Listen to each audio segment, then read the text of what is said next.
Narasaraopet YSR Congress party కార్యాలయంలో జరిగిన విలేకరుల సమావేశంలో మాజీ శాసనసభ్యులు గోపిరెడ్డి శ్రీనివాస్ రెడ్డి విలేకరులతో మాట్లాడారు. ఫిబ్రవరి 1వ తారీఖున ప్రకటించిన కేంద్ర బడ్జెట్ మన రాష్ట్ర కూటమి ప్రభుత్వ ఎంపీలు ఢిల్లీలో ఏపీకి చాలా మేలు జరిగింది, చాలా మంచి బడ్జెట్ అని గొప్పలు చెప్తున్నారు. కానీ కేంద్ర బడ్జెట్ లో ఈ రాష్ట్రానికి ప్రత్యేకంగా ఒక్క కేటాయింపు కూడా జరగలేదు. పోలవరం ప్రాజెక్టు ఎత్తు 45.75 మీటర్లయితే సుమారు 150 అడుగులు ఉండాలని 2007-2008లో వైఎస్ రాజశేఖర రెడ్డి నిర్ణయించడం జరిగిందని తెలిపారు.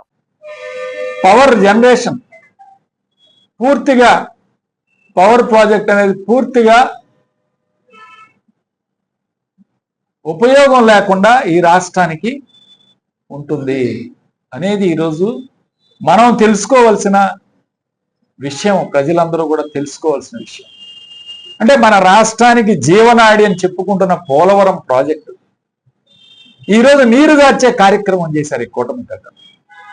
వీళ్ళు చెప్తున్నారే మా 16 మంది ఎంపీలు ఉన్నారు, ప్లస్ జనసేనకి 18 మంది ఎంపీలతో మరి ఈరోజు ఏం చేశారు వీళ్ళు అనేది ఏమి అడగలేదు ప్రశ్నకి ఈరోజు చెప్పి ఏమి సాధించారని చెప్పి ఈరోజు అడుగుతా ఉన్నాం. ఈ ప్రాజెక్ట్ కాస్ట్ అంటే ఈ ప్రాజెక్టుకి మొత్తం ఆర్ఆర్ ప్యాకేజ్ కానీ రాక్ ఫిల్ కాపర్ డ్యామ్ కానీ ఇప్పుడు వీళ్ళు ఇచ్చేదంతా బ్యాలెన్స్ మిగిలిందంతా కూడా పోలవరానికి కలిపి 12,000 కోట్లు 12,000 చిల్లర కోట్లు మాత్రమే పోలవరానికి ఇస్తున్నారు కేంద్ర ప్రభుత్వం. అంటే ఇప్పుడు దాకా ఇచ్చినవన్నీ తీసేసి ఇదే మాట జగన్మోహన్ రెడ్డి గారితో కూడా మాట్లాడటం జరిగింది. 2022లో జగన్మోహన్ రెడ్డి గారిని కూడా మాట్లాడి ఇది సంతకం పెట్టండి అని అడగటం జరిగింది ప్రాజెక్ట్ ఎత్తు తగ్గించడానికి. ఆ రోజు జగన్మోహన్ రెడ్డి గారు నిరాకరించడం వల్ల ఈ ప్రాజెక్టు ఆ రోజు ముందుకు తీసుకువెళ్ళి కట్టలేకపోయాడు ఆయన, అంటే మిగిలిన పనులు చేయలేకపోయాడు. ఈరోజు వైజాగ్ స్టీల్ ప్లాంట్ లో దాదాపు 3,200 కోట్లు కేటాయించామని చెప్తున్నారు.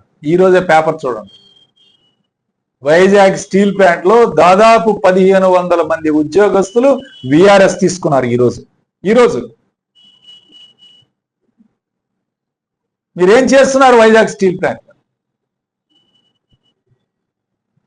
స్టీల్ ప్లాంట్ కి సపరేట్ గా మనం మైన్స్ కేటాయిస్తేనే ఆ స్టీల్ ప్లాంట్ ముందుకు వెళ్తుంది. ఆంధ్రప్రదేశ్ రాష్ట్రానికి మిగిలి ఉండాలి అంటే దాని ఎత్తు మెయింటైన్ చేయాల్సిందే, దాని కెపాసిటీ మెయింటైన్ చేయాల్సిందే. మీరు ఇవాళ మీ స్వార్థం కోసం నరేంద్ర మోడీకి అమిత్ షాకి తల వంచి పనిచేస్తున్నారా కాదా అని చెప్పి ఈరోజు అడుగుతా ఉన్నా. ఈరోజు మీ మేలు కోసం, మీ స్వార్థం కోసం ఈ రాష్ట్ర ప్రయోజనాలను తాకట్టు పెట్టారా లేదా అని ఖచ్చితంగా ప్రజలందరూ కూడా తెలుసుకోవాల్సిన విషయం, అవసరమైన విషయం. ఈ పోలవరం ప్రాజెక్ట్ ఎత్తు ఈరోజు మెడికల్ సీట్లు ఏం చెప్పారండి బడ్జెట్ లో 5 సంవత్సరాల్లో దేశవ్యాప్తంగా 75,000 మెడికల్ సీట్లు పెంచడానికి కేంద్ర ప్రభుత్వం అన్ని బడ్జెట్ కేటాయింపులు కానీ మెడికల్ కాలేజ్ ఇవ్వటం కానీ అన్ని ఏర్పాట్లు చేసింది. మన రాష్ట్రంలో జగన్మోహన్ రెడ్డి గారు 17 కొత్త మెడికల్ కాలేజీలు పెడితే దీని ద్వారా 2,500 మెడికల్ సీట్లు మనకు వస్తూ ఉంటే మాకు అవసరం లేదని లేఖ రాశాడు చంద్రబాబు నాయుడు ప్రభుత్వం. ఏ విధంగా నష్టపోతున్నాం మనకి ఈరోజు అర్థమవుతుందా లేదా? పెట్టడానికి మీరు సిద్ధపడుతున్నారంటే ఎంత కమ్ముకుంటారో సీటు తెలియదు. ఒక్కొక్క మెడికల్ సీట్ ఇవాళ 1.5 నుంచి 2 కోట్ల రూపాయల దాకా అమ్ముకుంటున్నారు ప్రైవేట్ మెడికల్ కాలేజ్. ఒక పీజీ సీటు 3 కోట్ల దాకా ఉంది.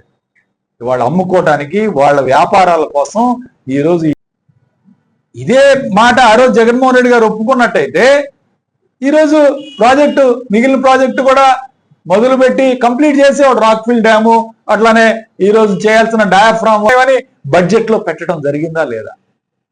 అలా ఎందుకు పెట్టారు? ఇవాళ ఈరోజు ఎంత తీవ్ర నష్టం జరుగుతూ ఉంది ఆంధ్రప్రదేశ్ రాష్ట్రానికి. ముఖ్యంగా ఈరోజు రాయలసీమకి నీళ్లు లేవు, నాగార్జున సాగర్ కుడి కణాలకు తీసుకురావడానికి కూడా, స్థిరీకరణ చేయడానికి కూడా నీళ్లు సరిపోవు అనేది వాస్తవం కాదా? ప్రజల్ని మోసం చేస్తున్నారు, మభ్య పెడుతున్నారు. ఆల్రెడీ సూపర్ 6 లో మభ్య పెట్టారు. ఈరోజు ఈ